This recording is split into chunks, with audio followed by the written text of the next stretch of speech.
quelques années après, donc là, puisque la France voulait un petit peu rattraper son retard dans ce domaine, après l'échec de la compagnie des machines bulles, bon, l'État, c'est-à-dire à l'époque le gouvernement du général de Gaulle a voulu en quelque sorte remonter une activité dans ce domaine parce que ça semblait d'un point de vue stratégique quelque chose d'important.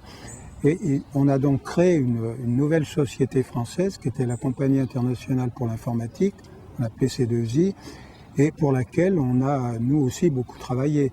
Et en particulier, on a créé à partir de 1970 un centre scientifique C2I à Grenoble qui était un peu le pendant du centre scientifique IBM, qui à ce moment-là a quitté l'université parce qu'il y avait en fait une concurrence disons industrielle qui était peu acceptable à la fois par IBM et par C2I.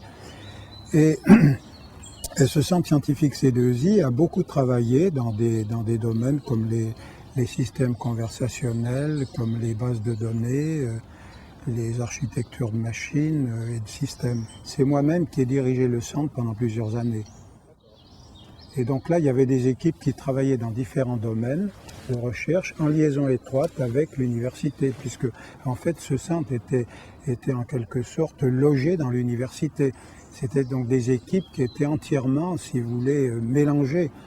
Le bénéfice, c'est que ça a permis, si vous voulez, quand même de développer des activités de recherche qu'on n'aurait pas pu normalement réaliser parce qu'on n'avait pas les moyens, si vous voulez. C'est-à-dire que l'université apportait de la matière grise et puis les industriels apportaient bien sûr un peu de matière grise, mais surtout, si vous voulez, de la matière première en termes de financement, en termes de matériel.